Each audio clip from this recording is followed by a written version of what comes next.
अगर आपकी साधना में आपकी इच्छाएं बाधा बनती हैं, जैसे ही आप ध्यान या किसी साधना में उतरते हैं, तभी आपके मन में प्रबल इच्छाएं उठने लगती हैं। इच्छाएं कहती हैं पहले मुझे भोग।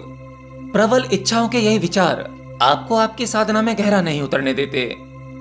हालांकि कई बार आपने देखा, सुना और पढ़ा कि धन, दौलत, पद, प्रतिष्ठा और सक्सेस, इन सबको पाने के बाद अंत में जो हाथ लगता है वो केवल व्यर्थता है। हालांकि ये केवल जानकारी है जो आपको कहीं बाहर से मिली है। विषय वस्तुओं की व्यर्थता का अनुभव आपको नहीं हुआ, यह आपने बाहर से जाना। फिर आपके मन में विचार आता है कि क्यों ना पहले सब कुछ पा लिया जाए, पाने के बाद, भोगने के बाद सब कुछ व्यर्थ है, ऐसा अनुभव कर लिया जाए। शायद तभी आप साधना में गहरा उतर पाएंगे। बात बिल्कुल सही है। वहीं दूसरी तरफ वो सांसारिक व्यक्ति जो कहते हैं मुझे आत्मज्ञान, मुक्ति, मोक्ष, इन सब में कोई दिलचस्पी नहीं है, हम केवल मटेरियल चीजों को ही सत्य मानते हैं, तो चीजों को पाने की इच्छा उनकी भी प्रबल होती है। लेकिन किसी चीज को हासिल करना या पाना इतना भी मुश्किल नहीं। हर एक व्यक्ति में ईश्वर बनने की क्षमता मौजूद है, उसमें बहुत सी छुपी संभावनाएं हैं। इस भौतिक जगत में धन, दौलत या सफलता को पाना ये तो बहुत छोटी सी चीज है।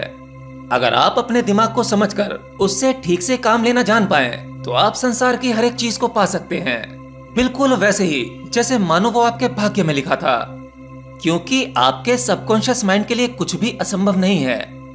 तो आज के इस वीडियो में मैं आपको कुछ ऐसी टेक्निक्स बताने वाला हूँ जो आपके पूरे जीवन को बदल कर रख देंगी।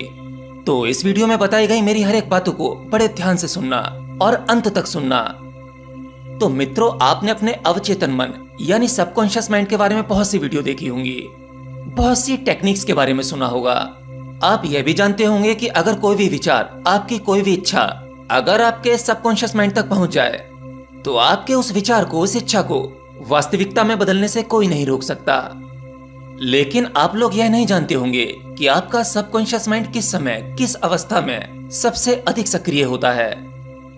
देखिए, जब तक आपका चेतन मन यानी कॉन्शियस माइंड सक्रिय रहता है, यानी आप अपने रोजमर्रा के कार्यों में दिमाग के जिस भी हिस्से से काम लेते हैं, वो आपका चेतन मन यानी कॉन्शियस माइंड है, जिसे ऊपरी मन कहते हैं। और आपका ये ऊपरी मन लॉजिक और तर्कों पर काम करता है, इसीलिए इसकी शक्ति भी लिमिटेड होती है। तो ऐसा कौन सा समय होता है जब आपका अवचेतन मन यानी सबकॉन्शियस माइंड सबसे अधिक एक्टिव होता है? तो सुबह का वो समय जब आप सोकर उठते हैं, तब आपका ऊपरी मन कम सक्रिय होता है और आपका सबकॉन्शियस माइंड यानी अवचेतन मन वो पहले के मुकाबले ज्यादा सक्रिय होता है।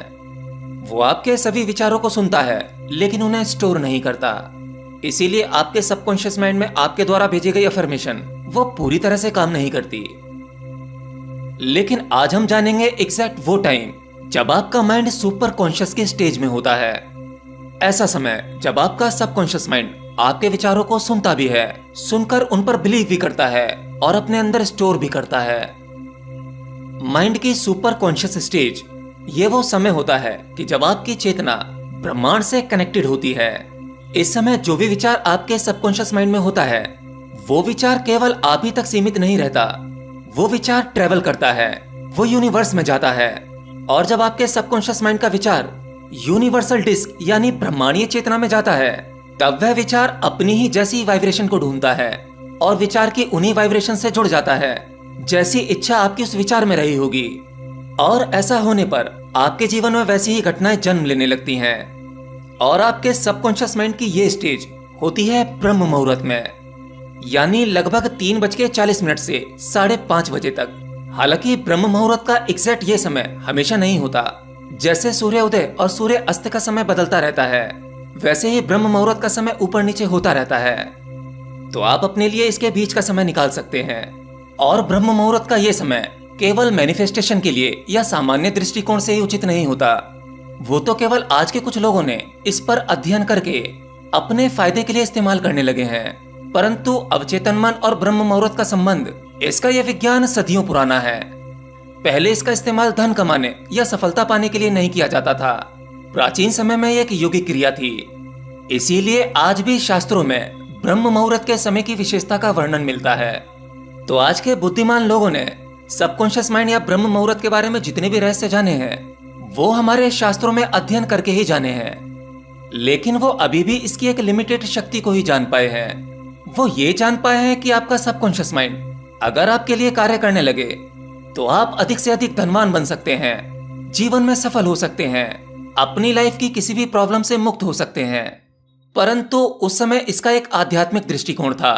यह स्वयं की खोज के लिए इस्तेमाल किया जाता था, क्योंकि उनमें इतनी बुद्धि, इतनी समझ थी कि संसार की सभी चीजें नश्वर हैं। इनमें खुशी और आनंद मिलने का केवल एक धोखा है, परम आनंद तो कहीं और है। तो अगर आप एक आध्यात्मिक व्यक्ति हैं, तो इस ब्रह्म मुहूर्त के समय जब आपका सबकॉन्शियस माइंड सबसे अधिक सक्रिय होता है, तो आप कुछ ध्यान साधनाएं कर सकते हैं, मंत्र उच्चारण कर सकते हैं, ईश्वर भक्ति कर सकते हैं। और अगर आप एक सांसारिक व्यक्ति हैं, भोग विलास वाले हैं, तो आप इसका इस्तेमाल अपनी इच्छाएं पूरी करने के लिए कर सकते हैं।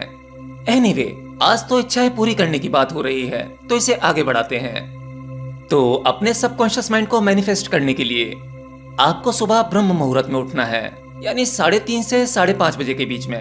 एंड ट्रस्ट मी, इस समय उठने पर और भी बहुत सारे फायदे हैं। उठने के बाद आप फ्रेश हो जाइए, ताकि आपका शरीर मैनिफेस्ट के लिए सहायक सिद्ध हो सके। उसके बाद आरामदायक जगह पर बैठ जाइए। आप इसे अपने बिस्तर में ही बैठकर कर सकते हैं। फिर आप आंखें बंद करके निर्मल मन से अपने इष्ट का स्मरण कीजिए। 5 मिनट तक अपने इष्ट पर समर्पण भाव रखिए, उनका स्मरण करते रहिए। आप जिसे भी मानते हो, इससे कोई फर्क नहीं पड़ता। उसके बाद आपकी जो भी इच्छा है या जो भी समस्या है, उसे सकारात्मक शब्दों में एक पेपर पर लिख देना है।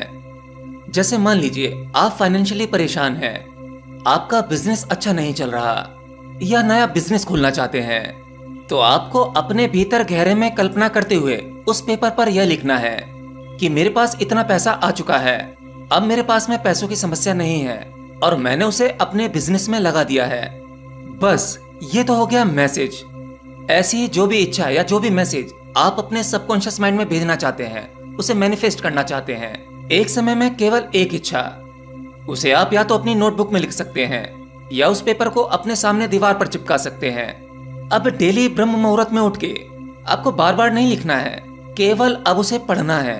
अब आप ये सोचोगे कि क्या उसे पढ़ने से वो चीज पूरी हो जाएगी? नहीं, इतना आसान नहीं है। असल में जब भी आप रोजाना सुबह ब्रह्म मुहूर्त में उठेंगे, आप अपने द्वारा लिखी गई उन लाइन को पढ़ेंगे और फिर उसे पढ़ने के बाद आप ज्ञान मुद्रा में बैठ जाएं और फिर जो भी कुछ आपने लिखा है, आंखें बंद करके उन सभी शब्दों को एक कल्पना का रूप दें। ब्रह्म मुहूर्त में ये प्रयोग करते समय आपको अपने भीतर एक भी विचार ऐसा नहीं लाना है कि आपके इस प्रयोग से आपकी कोई इच्छा पूरी होने वाली है, बल्कि वो इच्छा पूरी हो ही चुकी है। 10 मिनट, 15 मिनट, 20 मिनट, जब तक आप इसे पॉजिटिवली कर पाएं, आपकी पैसों की वो समस्या कब की खत्म हो चुकी है। कल्पना इतनी गहरी और इतनी रियलिस्टिक होनी चाहिए कि आप वो अमीरों वाली जिंदगी जी रहे हैं। कैसे आप अपनी नई कार का डोर हैंडल पकड़कर उसे खोल रहे हैं, उस नई कार का फील ले रहे हैं, कार के उस लेदर शीट पर बैठे हुए हैं और ड्राइवर गाड़ी को ड्राइव कर रहा है। गाड़ी के अंदर बैठे बैठे आप गाड़ी के बाहर के दृश्य देख रहे हैं। एक रिच व्यक्ति कैसे सोचता है, आप बिल्कुल वैसे ही सोच रहे हैं। आप जबरदस्त एटीट्यूड में जी रहे हैं। आप अपने उस महंगे वाले घर में आते हैं, उस महंगे घर का फील ले रहे हैं। इस तरह की कल्पना करते समय आपके मन में 1% ना तो लॉजिक होना चाहिए और ना ही किसी प्रकार की शक या शंका। अरे भाई, सपनों में भी तो सब कुछ रियल जैसा ही लगता है, जबकि वो रियल होता नहीं है। परंतु जब आप कोई भी इच्छा या कोई भी मैसेज मैनिफेस्ट करते हैं, तो वो कहीं ना कहीं इतना रियलिस्टिक नहीं हो पाता जितना कि आप सपने में जीते हैं। परंतु अगर आप किसी भी इच्छा को अपने सबकॉन्शियस माइंड में जाकर उस कल्पना में पूरी भावना के साथ 100% जी पाएं, तो आपकी वो कल्पना, वो विचार सीधे ब्रह्मांड में जाते हैं। सबकॉन्शियस माइंड के लिए कुछ भी असंभव नहीं है। इसलिए जब इसकी वाइब्रेशन ब्रह्मांड में पहुंचती है, तब आप देखेंगे कुछ ही समय बाद, समय कम या ज्यादा हो सकता है, परंतु ये ब्रह्मांड आपके लिए इस प्रकार के अवसर पैदा करने लगता है। आपको कहीं ना कहीं से ऐसी अपॉर्चुनिटी मिलने लगती है जिससे कि वो इच्छाएं साकार होना चाहती हैं जो आपने मैनिफेस्ट की थी। और अगर ब्रह्मांडीय शक्ति आपके लिए कोई इच्छा साकार करना चाहता है, तब आप उसे रोक नहीं सकते। उसे साकार होने से कोई नहीं रोक सकता। एनीवे, ये प्रयोग केवल उन लोगों के लिए था जो स्वयं की खोज ना करके संसार की विषय वस्तुओं को भोगना चाहते हैं। हालांकि इस प्रयोग की दिशा मोड़कर आप आध्यात्मिक मार्ग पर भी गति कर सकते हैं। और ब्रह्म मुहूर्त सबकॉन्शियस माइंड का ये टॉपिक यहीं खत्म नहीं होता। इसमें और भी बहुत से रहस्य हैं जो आपको आने वाली वीडियोस में जानने को मिलेंगे। बाकी अब आप लोग कमेंट में ये मत लिखना कि अगर सब कुछ इतना आसान है तो क्वेश्चन वर्ल्ड आप अपने लिए क्यों कुछ नहीं करते। तो देखिए, मेरे लिए सांसारिक सुख सुविधाएं बहुत ज्यादा मायने नहीं रखती। मेरी संसार से रिलेटेड बहुत प्रबल इच्छाएं नहीं है, बहुत थोड़ा सा है जितने की आवश्यकता है, और उतने में ही मुझे खुशी मिल जाती है। मैं जानता हूँ अगर मेरा पद बड़ा होगा, प्रतिष्ठा बड़ी होगी, जरूरत से अधिक धन होगा, तो उतना ही बड़ा अहंकार होगा, उतनी ही शक्ति के दुख होंगे जितना मुझे सुख मिलेगा। तो मुझे थोड़े में ही संतुष्टि है। मेरे माध्यम से जितना कर्म करना लिखा है वो ईश्वर मुझसे करवा रहा है और मैं अहोभाव हूँ। मुझे इतने ध्यान से सुनने के लिए आप सभी का धन्यवाद।